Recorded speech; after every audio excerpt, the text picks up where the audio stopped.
Vote डालने से पहले ये सोचिए कि क्या वो सरकार बना सकते हैं। खेसारी लाल यादव को जब निरहुआ ने घेरा तो सपा के योद्धा नवरत्न लाल यादव ने निरहुआ पर क्या खुलासा किया, जिसे सुनकर कईयों ने कहा कि नवरत्न ने तो निरहुआ के धागे खोल दिए। नवरत्न के सवालों से क्यों निरहुआ चकरा गए?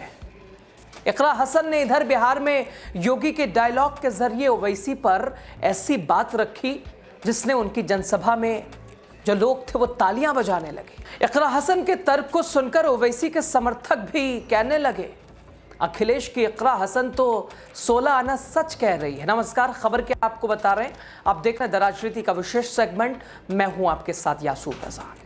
दोस्तों, बिहार विधानसभा चुनाव में छपरा सीट इस बार चर्चा में है, जहां भोजपुरी सुपरस्टार खेसारी लाल यादव मैदान में है। उनका मुकाबला बीजेपी की उम्मीदवार छोटी कुमारी से है, जिनके समर्थन में भोजपुरी की दो बड़े चेहरे पवन सिंह, दिनेश लाल यादव निरहुआ, जिन्होंने रैलियां और रोड शो किया। इस चुनावी जंग में अब राजनीति से ज्यादा भोजपुरी सितारों की बयानबाजी सुर्खियां बटोर रही है। दरअसल खेसारी लाल यादव ने हाल ही में एक सभा में कहा था कि अगर मंदिर बनने से बच्चों को शिक्षा और लोगों को रोजगार मिल जाता तो यहां 200 मंदिर बनवा दीजिए। इस बयान को कथित तौर पर उन्होंने अयोध्या के राम मंदिर को लेकर दिया था। खेसारी के इस बयान पर दिनेश लाल यादव निरहुआ ने तीखी प्रतिक्रिया दी और कहा कि ऐसे आदमी को तो यदुमुल्ला ही कहा जाना चाहिए, ये यादव नहीं हो सकता। आपको विरोध करना है तो बीजेपी या नीतीश कुमार का कीजिए, लेकिन राम मंदिर का नहीं। अब दोस्तों, सपा अध्यक्ष अखिलेश यादव के बेहद ही खास आरजेडी प्रत्याशी खेसारी लाल यादव के बारे में निरहुआ के ये बोल सुना तो उसने तरीके से रगड़ दिया। इसी के साथ एक सवाल पूछ लिया कि जिसे सुनते ही निरहुआ के होश उड़ गए होंगे। दोस्तों, बिहार के चुनाव में एनडीए और महागठबंधन ने कई स्टार प्रचारक उतारे हैं। इनके बयानों ने मीडिया में सुर्खियां भी बटोरी हैं, लेकिन इन सब के बीच समाजवादी पार्टी का एक 12 साल का लड़का, जिसने उत्तर प्रदेश में सुभासपा अध्यक्ष ओम प्रकाश राजभर के धागे खोल दिए, अब बिहार में स्टार प्रचारक की भूमिका में लोगों का ध्यान अपनी ओर खींच रहा है। सपा का यह स्टार प्रचारक 12 साल का नवरत्न यादव, यह हर साल का जवाब किसी पके हुए राजनीतिक कार्यकर्ता की तरह देता है। जब नवरत्न बोलना शुरू करता है तो यकीन करना मुश्किल हो जाता है कि ये कोई 12 साल का बच्चा बोल रहा है। नवरत्न यादव की राजनीतिक समझ देख एक बार तो हैरानी भी होती है।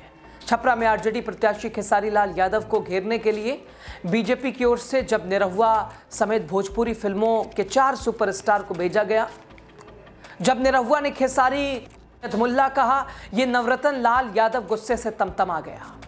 उसने तपाक से दिनेश लाल यादव निरहुआ से एक सवाल पूछ लिया। यह सवाल ऐसा पूछा कि जिस पत्रकार ने सवाल किया और वहां मौजूद जो लोग भी मौजूद थे हैरान हो गए, सोच में पड़ गए। तो नवरत्न लाल यादव ने कहा, पत्नी होते हुए भी गर्लफ्रेंड के साथ घूमना क्या हिंदू धर्म में लिखा हुआ है?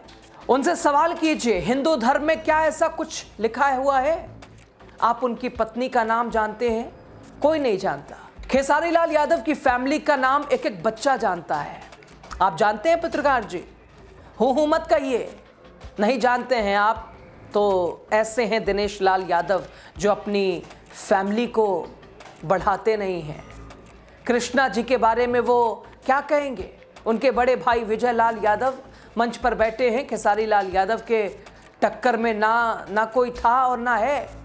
अब दोस्तों, जब निरहुआ से उनकी गर्लफ्रेंड का कनेक्शन नवरत्न लाल यादव ने किया तो मुझे अमरपाली दुबे की याद आ गई, जो निरहुआ के साथ अक्सर दिख जाती हैं। यही नहीं दोस्तों, इस दौरान अखिलेश यादव क्या हैं, बिहार जाकर वहां के लोगों को भी बता दिया अखिलेश यादव का दिल कितना बड़ा है। दोस्तों, जब नवरत्न लाल यादव से पत्रकारों ने पूछा कि बिहार में चुनाव के बीच क्या कर रहे हैं, उन्होंने कहा कि हम आदरणीय अखिलेश यादव के बहुत बड़े दीवाने हैं।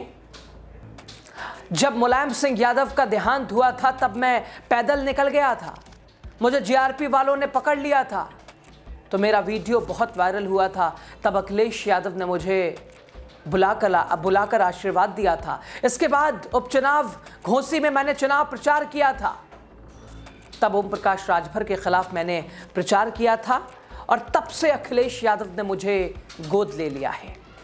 जब नवरत्न लाल यादव से ये सवाल किया गया कि इतनी छोटी सी उम्र में इतना ज्यादा ज्ञान कहां से आता है, इस सवाल पर नवरत्न मुस्कुराते हुए कहता है 2022 में जब विधानसभा चुनाव था और तो साइकिल पर 25-25 झंडे बांधकर मैंने प्रचार किया था। ऐसे ही प्रचार करते करते मैं सैफई पहुंच गया। सैफई के स्कूल में ही मेरा नाम दर्ज अखिलेश यादव ने दर्ज करा दिया। मैं अब सैफई में ही रहता हूं, मुझे अखिलेश यादव का पूरा प्यार मिलता रहता है। तो नवरत्न के लिए अखिलेश क्या है वो भी उसने बता दिया। अखिलेश के लिए बिहार में ये चुनाव कितना अहम है, इसमें महागठबंधन की जीत कितनी अहम है वो भी बता दिया। दोस्तों, नवरत्न के साथ ही कैराना के सपा सांसद इकरा हसन भी बिहार में धूम मचा रही हैं। और दिशा बिहार तय करेगा, वो पूरे देश में चलेगी, उत्तर प्रदेश में चलेगी और ऊपर वाली सरकार को भी आप उसकी बुनियादें हिलाने का काम कर सकते हैं। तो सभी लोग जो डबल इंजन से परेशान हैं, आज आपकी तरफ उम्मीद की निगाह से देख रहे हैं कि आप लोग हमें हिम्मत देंगे, हमें हौसला देंगे, यहाँ से ऐसा नतीजा देंगे कि हम लोग भी अपने अपनी जगह से भाजपा का सफाया कर सके। अपने वोटों का आपको सही इस्तेमाल करना है, बिखरने ना पाए एक एक वोट आपको। आज आपके पास ये अधिकार है, कल की कोई गारंटी नहीं कि ये अधिकार आपके पास ये छोड़ेंगे या नहीं। तो इसीलिए ये बहुत गंभीरता से मेरी बात को आप समझिए। अपना एक एक वोट आज आपके लिए ये गठबंधन बनाया है। सब बड़े नेता अपने गिले शिकवे भूल कर एक मंच पे आए हैं कि आप लोगों के लिए एक सही रास्ता बना सके। लेकिन इससे आगे इकरा हसन ने ओवैसी की राजनीति पर जो अपनी बात रखी वो सुनना चाहिए कि वोट डालने से पहले ये सोचिए कि क्या वो सरकार बना सकते हैं। अगर वो सरकार के नजदीक पहुंचते हैं तो आप बेशक वोट उन्हें दे दीजिए, लेकिन वो नहीं पहुंचेंगे। उन्हें अगर वोट दिए जाएंगे, बटेंगे अगर हमारे वोट, तो सरकार फिर से भाजपा की बनेगी और इस बार भाजपा नीतीश जी को मुख्यमंत्री भी नहीं बनाएगी, इस बार वो खुद कब्जा लेगी। तो अब तक जो हालात थे वो बद से बदतर आपके हो जाएंगे। इसलिए आपको पहले ही अपनी सुरक्षा करनी है और उसका जरिया मैंने जैसा आपको बताया सिर्फ वोट का है आपके पास। इस बार आपको नहीं बटना है। सुना आपने, इकरा हसन कह रही हैं ओवैसी के उम्मीदवारों के जीतने से अगर बिहार की दशा और दशा बदलने वाली है तो उनके उम्मीदवार को वोट कीजिए, लेकिन ऐसा होगा नहीं, इसलिए बटना नहीं है। कुल मिलाकर दोस्तों, अखिलेश यादव की पार्टी सपा भले ही बिहार में चुनाव नहीं लड़ रही है, लेकिन महागठबंधन की जीत के लिए वो खून पसीना बहा रही है। खैर दोस्तों, इकरा हसन का ये ओवैसी पर एमआईएम पर प्रहार, उधर सपा के इस लाडले नवरत्न का निरहुआ परिवार, आप क्या समझते हैं कमेंट में ज़रूर बताइए। खबर पे आपकी राय क्या है ओवरऑल ये भी ज़रूर बताइएगा। लास्ट तक आप बने रहे, आपका बहुत शुक्रिया। मैं सबसे पहले आप सभी का शुक्रिया अदा करना चाहती हूँ। इतनी तपती धूप में आप यहाँ हमारे इंतजार में के लिए आए। आज का ये दिन मेरे लिए बहुत खास है। आज पहली बार मेरा आपकी सरजमी में आना हुआ और बहुत खास मकसद के लिए आपके बीच आए। आपके यहाँ आने वाली 11 तारीख को चुनाव है और ये चुनाव इतना जरूरी है, जैसा हमें मुश्ताक साहब बता रहे थे कि ये कोई एक प्रत्याशी का चुनाव नहीं है, ये सरकार बनाने का चुनाव है और सरकार बननी आपके हमारे सबके लिए बहुत जरूरी है।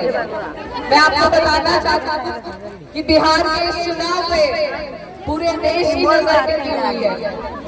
आप लोग जो रास्ता दिखाएंगे इसी से आपको भाजपा की सरकार से आजादी मिल सकती है। आपको बहुत बड़ी जिम्मेदारी है। मैं जिस प्रदेश से आती हूँ वहाँ पर भाजपा का ऐसा प्रकोप है, ऐसी सरकार है कि हमारे लोग वहाँ बहुत परेशान हैं। अभी आपके यहाँ गठबंधन की सरकार चल रही है, लेकिन इस चुनाव में आप देख रहे होंगे कि नीतीश जी को भी अलग हटाने का प्लान चल रहा है। और अगर यहाँ पर भाजपा की कोई सरकार बनती है तो फिर जो आज हालात है उससे कई बदतर आपके हालात हो जाएंगे। तो ये बहुत गंभीर बात है। मैं आपको इतनी दूर से आगाह करके आई हूँ कि जो हाल हमारे उत्तर प्रदेश में है वो हाल आपके बिहार का ना हो जाए। ये बात आपको समझ में है, इस बात को समझ के ही आपको वोट देना है।